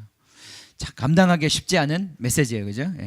앞으로 한 5주 동안 힘드실 거예요. 저도 어떻게 설교를 해야 될지 모르겠어요. 넘어가고 싶은데 심판의 저주의 메시지를 앞으로 5주 동안 9월 달은 기대하십시오. 날마다 저주. 매주마다 저주를 받게 될 거예요. 저주 받아야 돼요. 그죠? 저주 받아야 돼요. 화 있을진저. 저주를 받아야 돼요. 이 왕들이 깨져야 합니다. 왕들이 깨져. 이 원수들이 굴복되어야 하는 거예요. 주님 앞에 굴복되어야 하는 것이. 자, 우리가 지금 이 치열한 이 영적 전쟁 가운데 있어요. 영적 전쟁 그냥 날마다 뭐 허공을 치듯이 우리가 마귀 한번 쫓고 마치 뭐 음식에 앉아 있는 파리떼 쫓듯이 쫓았다가 또 오고 쫓았다가 또 오고 이런 게 아니고 그런 싸움이 아니고 우리 목표 있는 싸움을 싸우는 거다 이 말이죠, 그죠? 지금 나 하나 도 닦아서 어떻게 해보려는 싸움이 아니라 우리는 역사의 싸움을 싸우는 거라 이 말이죠. 이 거룩의 문제는 나 자신의 문제일 뿐 아니라 공동체의 문제고 이 세상의 문제다 이 말이죠. 주님이 지금 하나님 보좌 우편에 앉아 계시고 그분이 지금 공평의 귤을 시온에서부터 내보내시는데 우리가 그 통치를 받는 거예요. 그 성령의 통치를 더 충만히 받는 거예요. 그죠? 자, 여기 지금 보라마을 교회가 있다는 거 세상에 몇 사람이나 알겠습니까? 그죠? 많이 모르는 것 같아요. 요즘에 그 말씀 보내는 거 그것도 103명에서 지금 딱 스톱이 된 지 한 2주 정도 됐어요. 100명을 넘게 해달라고 기대했는데 딱 넘은 다음에 지금 더 이상 소식이 없어요. 또 근데 뭐 더 많이 듣고 안 듣고를 떠나서 늘 이런 생각이 있습니다. 이게 정말 예수 이렇게 믿는 사람들이 있나? 나만 이러는 것인가? 나만 지금 이렇게 막 진짜 예수님 앞에서 한 제대로 살아보려고 이렇게 발버둥 치는 것인가? 이거 맞나? 그냥 편하게 예수 믿는 사람도 많은데 그냥 쉽게 가지. 엘리야도 그런 생각했던 것 같아요. 주님, 세상을 둘러보니까 나만 남았네요. 예수 믿는 사람 나밖에 없는 것 같습니다. 다들 왜 저렇게 쉽게 예수 믿죠? 난 이렇게 힘든데 나만 남았네요. 그랬더니 하나님이 뒤통수를 딱 때리시면서 7,000명 더 있다. 다른 7,000명도 지금 그 소리 하고 있다. 주님 나만 남았네요. 그러고 앉아 있어. 어느 날 새벽 이슬 같이 딱 나타나는 날, 이렇게 많았어? 주님을 사모하는 사람들이 이렇게 많았어? 주님을 찾는 자들이 곳곳에 이렇게 많았어? 우리가 놀라게 될 거예요. 지금 우리 눈에 안 보이는 것 같아도 주님 사모하고 사랑하고 주님으로 살고자 하는 자들이 있습니다. 여러분, 우리도 그 사람 되어야 하지 않겠습니까? 그 새벽 이슬과 같은 그날 주님 이 세상이 그 어두움의 절정에 달하는 그 시간 주님의 거룩함과 영광으로 빛나는 그 사람 되어야 하지 않겠습니까? 우리 같이 기도하겠습니다. 시간 좀 많이 갔지만 좀 같이 기도합시다. 하나님, 주님, 우리의 비전을 새롭게 해주십시오. 우리의 생각을 새롭게 해주십시오. 비전을 새롭게 해주십시오. 주님, 우리가 이 땅에서 무엇을 위하여 애쓰고 싸워야 하는지 다시 한번 가르쳐 주십시오. 주님, 허공을 치거나 정말 앞 밑도 끝도 없는 싸움을 싸우지 않게 해주십시오. 주님, 비전을 주십시오. 달려갈 목표를 주십시오. 주님, 다시 한번 방향을 주십시오. 목자가 되셔서 말씀하여 주시고 인도하여 주십시오. 힘들고 어렵다고 얘기하지 말게 하십시오. 주님, 정말 너무나 멀다고 얘기하지 마십시오. 주님, 주님께서는 이미 오래 우리를 참으셨습니다. 주님, 오래 기다리셨습니다. 이 땅 가운데 주의 영광을 볼 때까지, 주님, 당신의 형상으로 그리스도로 충만한 세상을 볼 때까지 주님은 지금도 오래 참으심으로 주님, 모든 사람들이 다 구원에 이르도록 주님은 참고 계시며 이 시간을 이끌고 계십니다. 주님, 이 역사의 비전을 다시 한번 우리가 보기를 원합니다.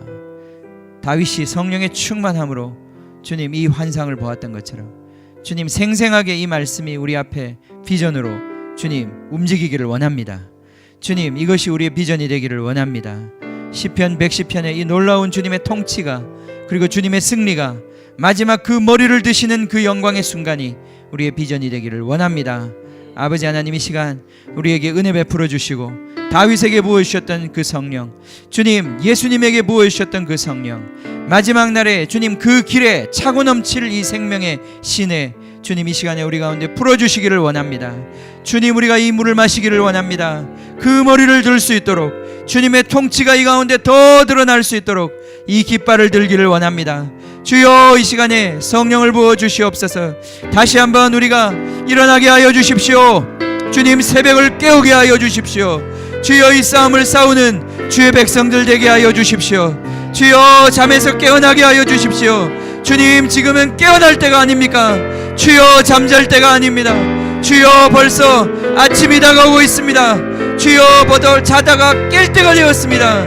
주여 우리를 일으켜 주십시오. 우리를 일으켜 주십시오. 주여 방향 없이 주님 목적 없이 사는 자들처럼 이유 없이 사는 자들처럼 주여 그렇게 살지 않게 하여 주십시오. 주여 주의 비전으로 주의 성령의 비전으로 우리를 채워 주십시오. 같이 기도합시다. 주여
열방을 치유하며 행진하는 영광의 그날을 주소서. 오소서 진리의 성령님, 이 땅 흔들며 임하소서. 거짓과 탐욕 죄악에 무너진 우리 가슴 정케 하소서. 오소서 은혜의 성령님,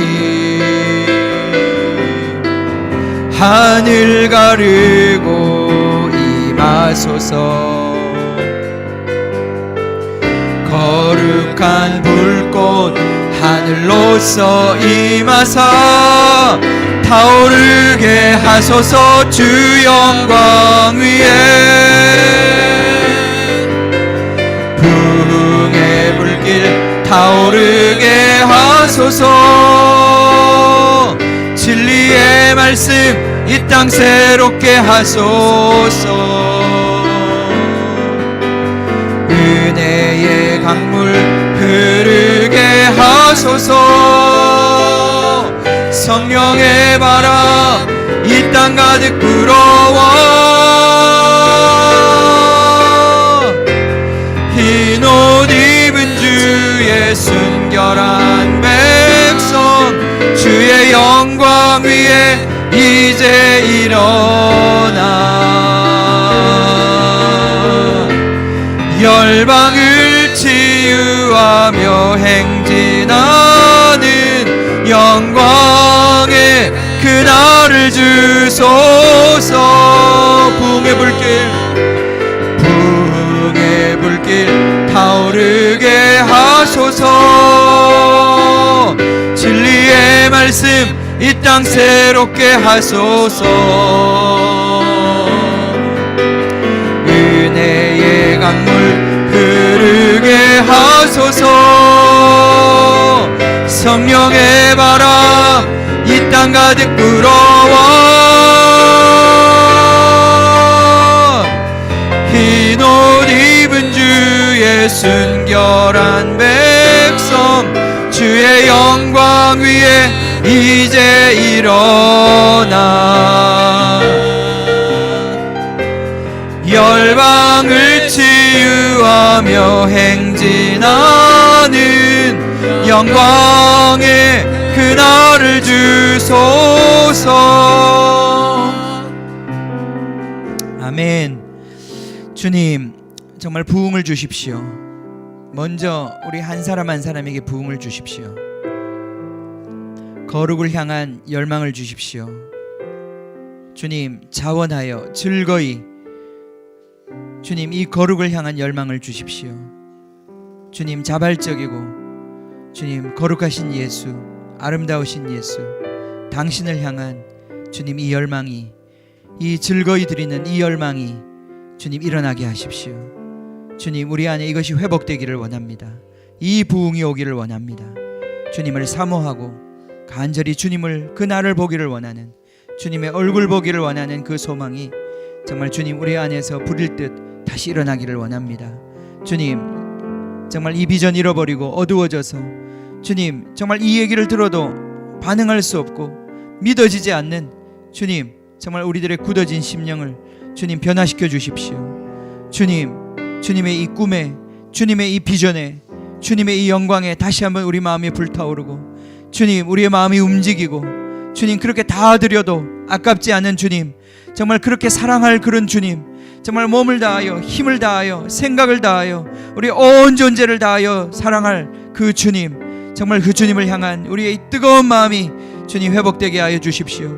이 부흥을 주십시오. 성령이여 오셔서 정말 이 한 주간 이 부흥을 주십시오.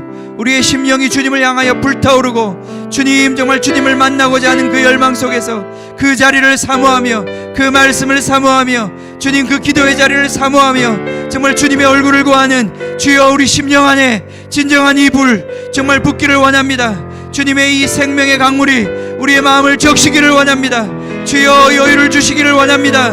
주여 이 세상에 매몰되어 있고 주님 우리 앞에 있는 모든 과제들에 매몰되어 있는 우리들의 마음에 주님의 바람이 불기를 원합니다. 주여 성령이여 이 한 주간 우리를 새롭게 하셔서 주님을 구하게 하십시오. 주님의 얼굴 구한 자들 되게 하여 주십시오. 간절히 주님 사모하는 이 마음 우리 가운데 다시 한번 회복시켜 주십시오. 주여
주님, 터진 웅덩이, 주님 아무리 채워도 채울 수 없는 그 터진 웅덩이, 주님 우리의 더 이상 파지 말게 하시고 더 이상 그것을 위해 살지 말게 해주시고 영원한 생명의 근원 되시고 반석 되신 주님, 당신께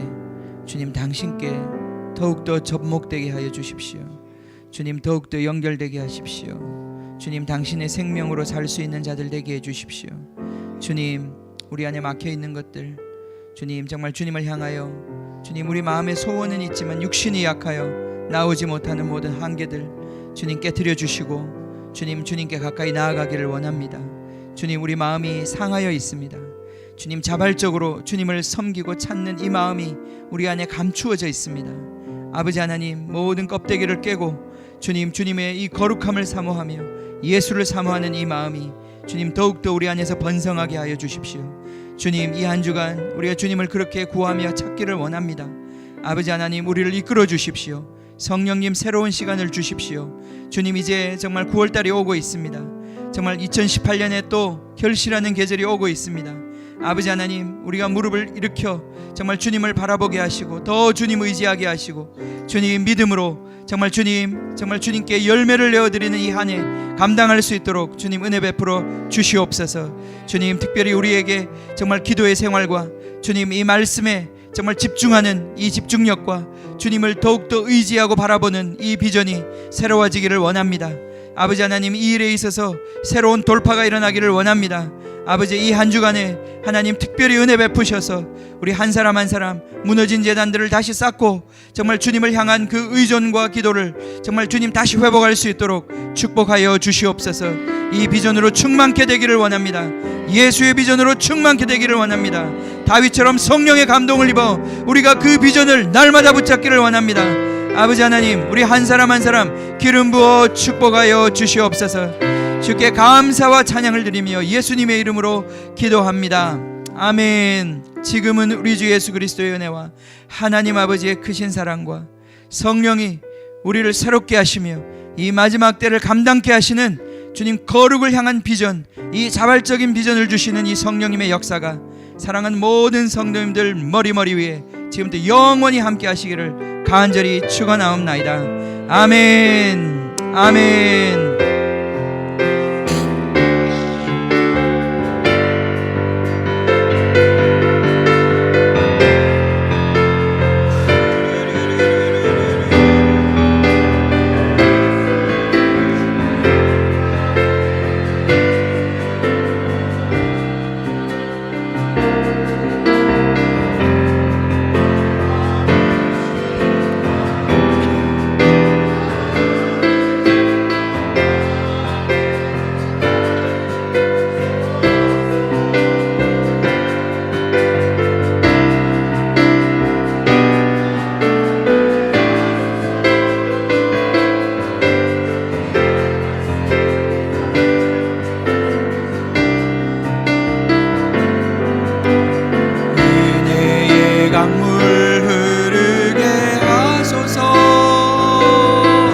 성령의 바람 이 땅 가득 불어와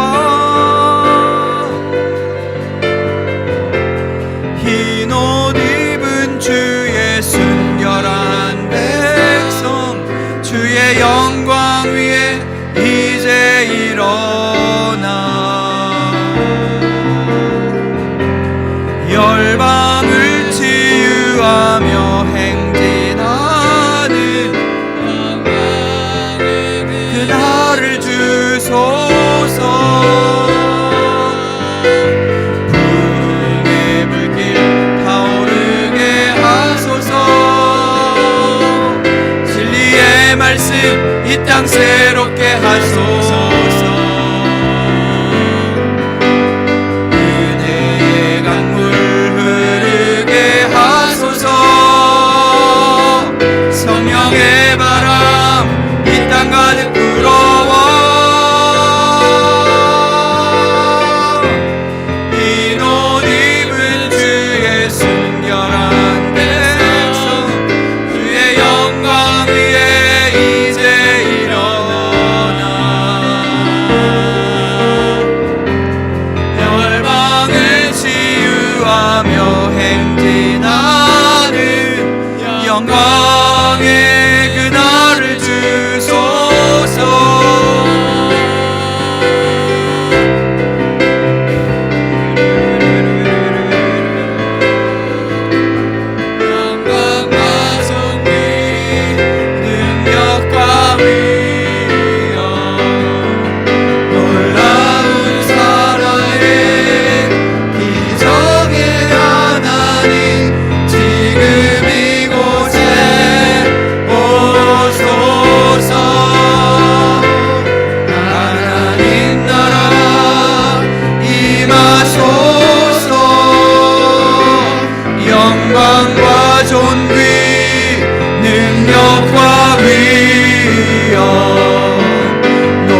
영광과 존귀 능력과 위엄 놀라운 사랑의 기적의 하나님 지금 이곳에 오소서. 주 높고 위대하심을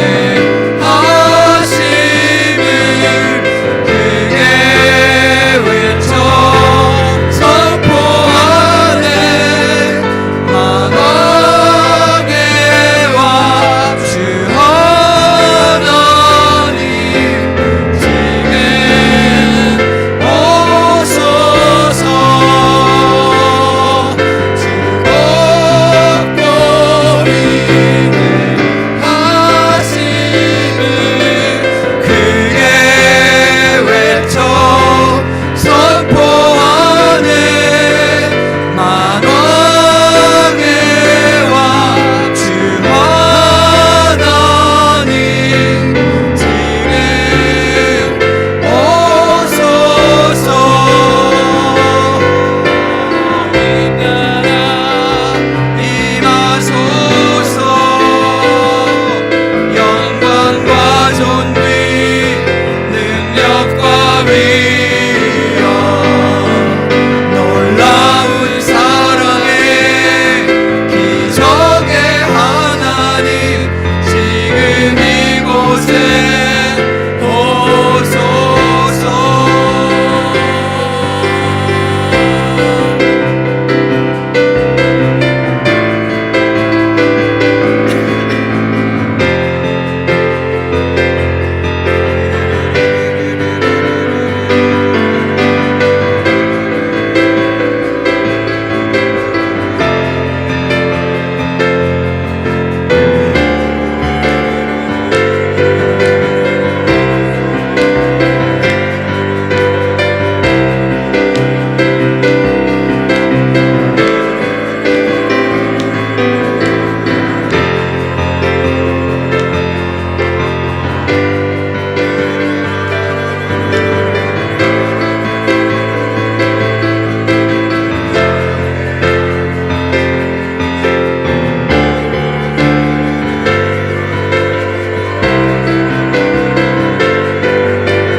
주께서 부르실 때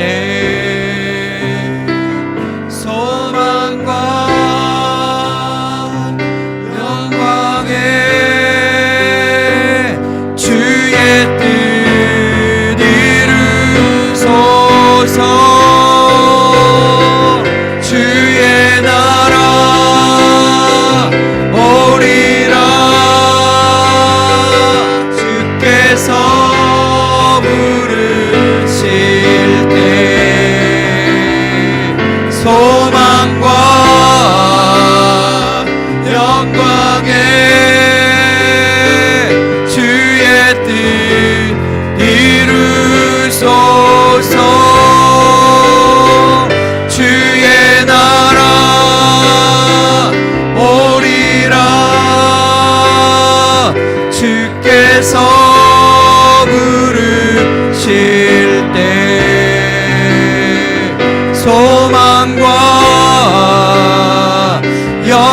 향해